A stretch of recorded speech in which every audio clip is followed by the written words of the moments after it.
Miracle is a story about the 1980 US Olympic hockey team that by some miracle, as the film suggests, beat the Soviet or Russian hockey team, and it was dubbed the Miracle on Ice, which to this day is arguably the greatest moment in sports history. In addition to this movie, I also watched a documentary called I think it was The Miracle on Ice. I believe it was an HBO documentary or something, but it gave me a lot more insight as to what was going on in those years leading up to the 1980 Olympics, and like the stories behind the individual like players, and about Herb Brooks, which is the main character of this film and is played by Kurt Russell. And I'm really glad I watched this documentary, because watching this film I just felt like something was missing. Like the human aspect, the human factor of it was just missing. And when I watched the documentary, I heard more stories from the players and I just felt more of a connection to them. But watching this film, it was all about Herb Brooks, and I don't even get to see as much Herb Brooks as was described in the documentary. Like Michael Ruzioni was chosen to be the captain of the team by Herb Brooks because he showed like leadership qualities,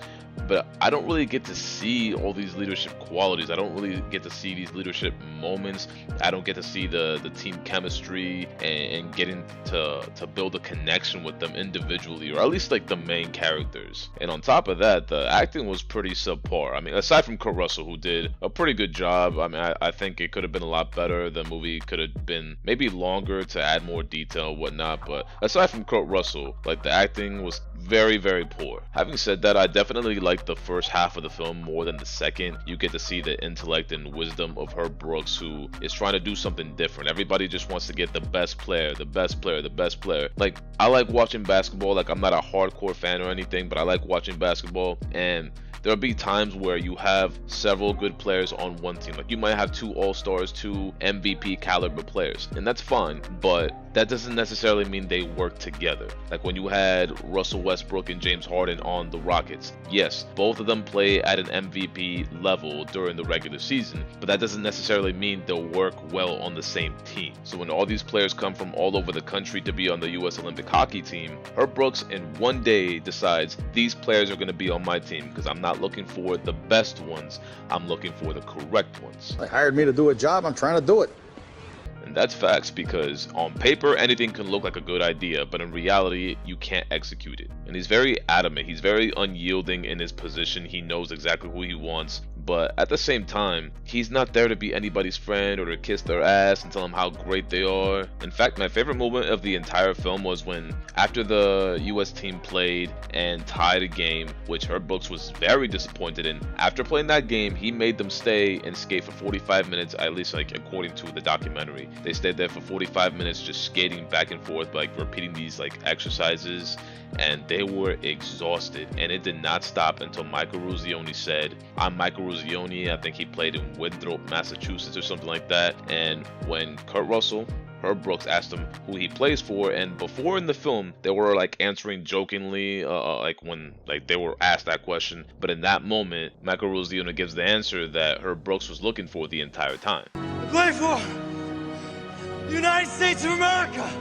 And that is probably the only moment that I recall where Michael Ruzioni showed like any leadership qualities. I honestly feel the film would have been a lot better if it would have been like 30 minutes longer, or like a 3-hour film, so that you could see the individual players, or at least like the ones that would be the main characters of the film, so that you could connect with them and understand them, like their background, where they're coming from, and what this game means to them like personally, and then getting to like what the game means to the team overall. And back then, winning this game was a very, very big deal, so I would have loved to see individually how they felt about that and how they were dealing with it and conquering their own demons and like settling their rivalries, their beef with other players, because a lot of those players were from like rival universities.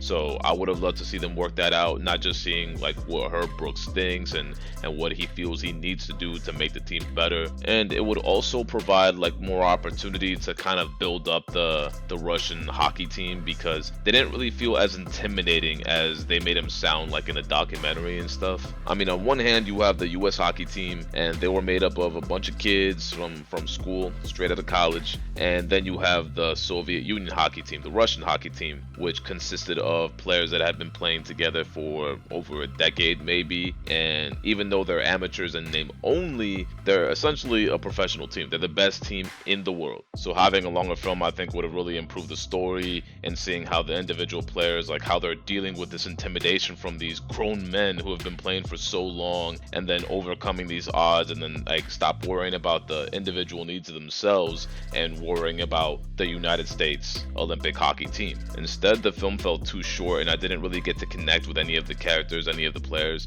I mean, I connected with Herb Brooks, and I really felt what he was trying to do. I thought it was genius, and trying to do something new instead of just the same old thing that's just been repeated and recycled over and over and over again, expecting a different result. No, that is absolute insanity. And then everything Herb Brooks did, and maybe someone on the Russian team didn't get a good night's sleep or ate a bad breakfast, or maybe the Americans just had better hockey sticks, or maybe the stars were aligned perfectly. By some miracle, they beat the Russians. And it is a really beautiful story. The movie could have been a lot better, but the story itself, very beautiful. I liked the documentary a lot more, to be honest. It was a lot more insightful, and hearing the accounts of the players and people that were just involved with that, or people that just lived during that time and just experienced like everything that was going on, and then having this miracle on ice happen just when like America just seems like it's just been through the gutter in so many years, and then just has this one moment that could literally be counted as the greatest moment in sports history. But yeah, good film. Let me know what you think in the comment section. If you've watched this film,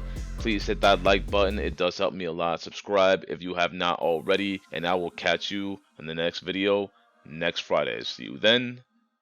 Bye bye.